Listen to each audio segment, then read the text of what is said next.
Hello friends, आज की इस वीडियो में हम 69,000 भर्ती में ज्वाइन करने वाले टीचर्स के इनकम टैक्स की गणना करेंगे। इनकम टैक्स पे करने के दो नियम हैं, एक पुराना नियम और दूसरा नया नियम। आप किसी भी नियम के अनुसार इनकम टैक्स पे कर सकते हैं, इसके लिए कोई बाउंडेशन नहीं है।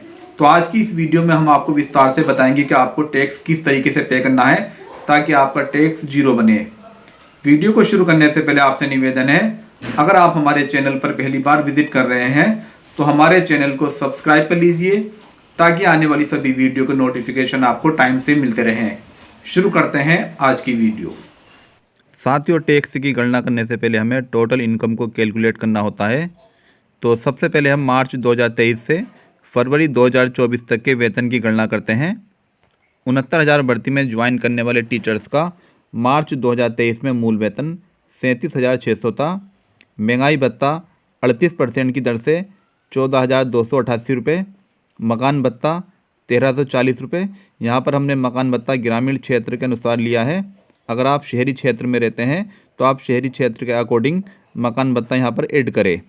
तो यहाँ पर टोटल सैलरी बनी थी 53,228 रुपये। NPS कटौती 5,189 रुपये। यहाँ पर हमने टैक्स के 1,000 शो किए हैं। GIS कटौती कुछ नहीं होती, तो यहाँ पर कुल कटौती 6,189 रुपये। खाते में जमा 47,039 रुपये। तो इसी तरीके से अप्रैल में 47,039 रुपये और मई में 48,393 रुपये। चूँकि अप्रैल में महंगाई भत्ता 42% की दर से मिलना शुरू हो गया था, तो यहाँ पर मूल वेतन 37,600, महंगाई भत्ता 15,792 रुपये, मकान भत्ता 1,340 रुपये। टोटल यहाँ पर बना 54,732 रुपये।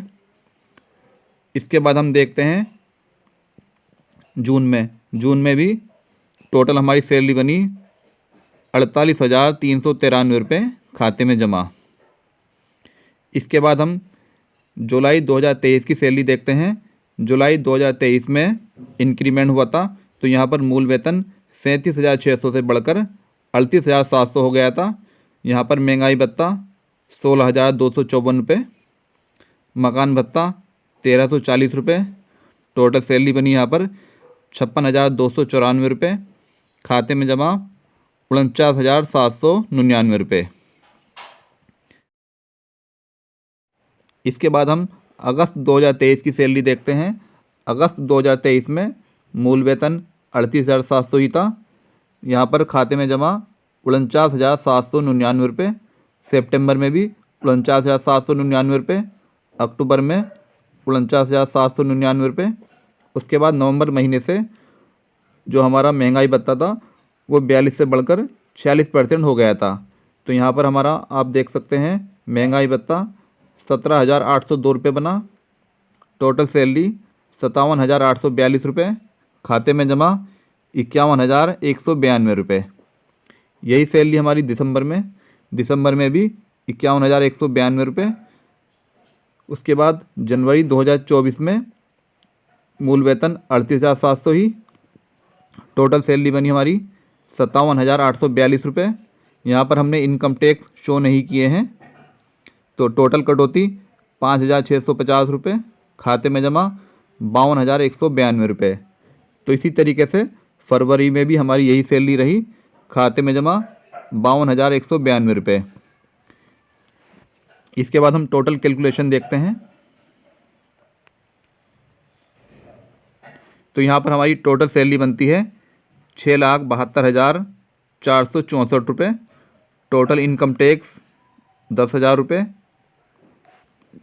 उसके बाद आप यहाँ पर बोनस को ऐड करना है। बोनस 2022-23 का 6,908 रुपये। बकाया DA 38 से 42%। जनवरी से अप्रैल तक का जो हमारा बकाया DA था वो 6,016 रुपये बना 4 महीने का। इसी तरीके से 42 से 46%। जुलाई से अक्टूबर तक का हमारा DA 6,192 रुपये।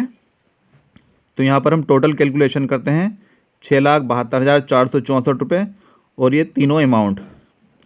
तो टोटल सैलरी हमारी यहाँ पर बनी 6,91,580 रुपये। HRA के बने 16,080 रुपये। टोटल इनकम टैक्स 10,000 रुपये एडवांस टैक्स कट चुका है। टोटल कटौती 75,638 रुपये। खाते में जमा 5,96,826 रुपये। इसके बाद हम टैक्स की गणना करते हैं। सबसे पहले हम सेविंग देखते हैं, हमने कहाँ कहाँ पर कितना इन्वेस्ट किया है।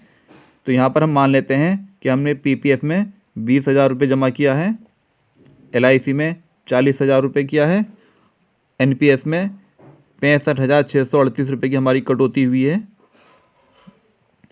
तो यहाँ पर कुल योग इसका हो गया 1,25,638 रुपये टोटल इन्वेस्टमेंट है हमारा ये। इसके बाद हम टैक्स की गणना करेंगे पुराने नियम के अनुसार। तो यहाँ पर पुराने नियम के अनुसार आप देख सकते हैं ग्रॉस सैलरी 6,91,580 रुपये लेस स्टैंडर्ड डिडक्शन। जो गवर्नमेंट सर्विस पे हैं या प्राइवेट सर्विस पे होते हैं उनके लिए 50,000 की अतिरिक्त छूट होती है।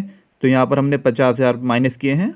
उसके बाद लेस एचआरए, हमारा यहाँ पर एचआरए बना है 16,080 रुपये, ये भी हम माइनस करेंगे। इसके अतिरिक्त अगर आपका कोई हाउस लोन है तो उसका इंटरेस्ट भी आप यहाँ पर माइनस करेंगे। तो यहाँ पर बैलेंस इनकम 6,91,508 में से 50,000 16,080 रुपये और जो भी हमारा हाउस लोन का इंटरेस्ट होगा वो भी माइनस होता है। तो यहाँ पर बैलेंस इनकम 6,25,500 रुपये। अदर इनकम, अगर आपकी कोई अदर इनकम है, मान लीजिए खेती से या किसी और कारोबार से अगर आपकी कोई अदर इनकम है तो आपको यहाँ पर ऐड करनी होगी। तो यहाँ पर टोटल इनकम बनी 6,25,500 रुपये। उसके बाद लेस टोटल डिडक्शन, हमने 1,25,638 रुपये इन्वेस्ट किया है तो यहाँ पर वो माइनस करना होगा। माइनस करने के बाद टैक्सेबल इनकम 4,99,862 रुपये। इस 4,99,862 पे हमारा टैक्स बनेगा। तो टैक्स के रूल्स के अकॉर्डिंग आप यहाँ पर देख सकते हैं ऑल टैक्स स्लैब के अनुसार 2.5 लाख तक 0, 2.5 लाख से 5 लाख तक 5% और 5 लाख से ऊपर का जो अमाउंट होता है उस पर 20% लगता है। तो यहाँ पर हमारी टैक्सेबल इनकम है 4,99,862 रुपये। इस पर हमारा टैक्स बना है 12,493 रुपये। रिबेट अंडर सेक्शन 87 है। अगर आपकी टैक्सेबल इनकम 5 लाख या 5 लाख से कम है तो यहाँ पर 12,500 रुपये की अतिरिक्त आपको छूट मिलती है। तो यहाँ पर 12,500 का रिबेट यहाँ पर है। तो हमारा टैक्स बना था 12,493 रुपये और यहाँ पर हमें छूट मिल रही है 12,500 रुपये की। तो यहाँ पर हमारा बैलेंस टैक्स 0। इस पे 4% का एजुकेशन एंड हेल्थ सरचार्ज लगता है। चूँकि हमारा टैक्स 0 बना इसलिए ये अमाउंट भी 0 है।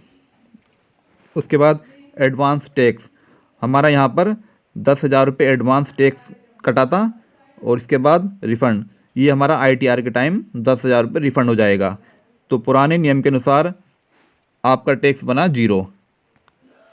मान लीजिए अगर आपने कोई इन्वेस्टमेंट नहीं किया है तो आप नए नियम के अनुसार भी इस कैलकुलेशन को समझ लीजिए। यहाँ पर आपकी ग्रॉस सैलरी थी 6,91,580 रुपये लेस स्टैंडर्ड डिडक्शन। जो गवर्नमेंट सर्विस पे होते हैं या प्राइवेट सर्विस पे होते हैं उनको नए नियम के अनुसार भी 50,000 की छूट मिलती है। तो यहाँ पर हमने 50,000 रुपये लिखे हैं। उसके बाद यहाँ पर कोई छूट नहीं मिलती, चाहे वो HRA हो, हाउस लोन हो या कोई भी अन्य हो, यहाँ पर कोई छूट नहीं मिलती। तो यहाँ पर टैक्सेबल इनकम बनी 6,41,580 रुपये। इस 6,41,580 रुपये पे नए नियम के अनुसार टैक्स की गणना करते हैं। सबसे पहले हम नए नियम को समझते हैं।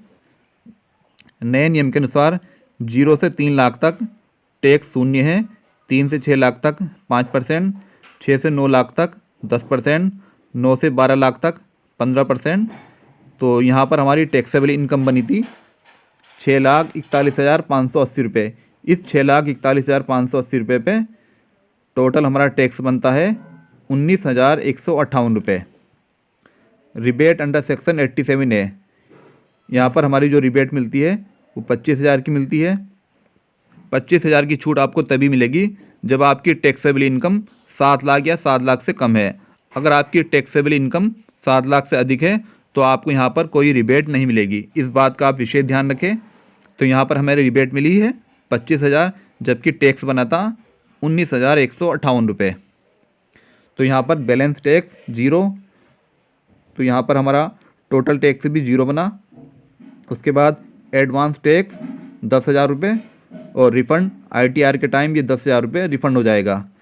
तो इस तरीके से हमने अभी देखा पुराने नियम के अनुसार भी आपका टैक्स 0 बन रहा है और नए नियम के अनुसार भी आपका टैक्स 0 बन रहा है। तो इसलिए आपको कोई भी इन्वेस्टमेंट करने की ज़रूरत नहीं है। आप नए नियम के अनुसार अपने टैक्स की गणना कीजिए। अगर आपकी टैक्सेबल इनकम 7 लाख या 7 लाख से कम है तो आपका टैक्स 0 बनेगा। तो इस तरह से आप अपनी कैलकुलेशन कर लीजिए। अगर आपको कोई और भी जानकारी चाहिए तो आप कमेंट सेक्शन में जाकर कमेंट कर सकते हैं। वीडियो पसंद आई तो लाइक कीजिए, शेयर कीजिए, हमारे चैनल को सब्सक्राइब कीजिए। धन्यवाद।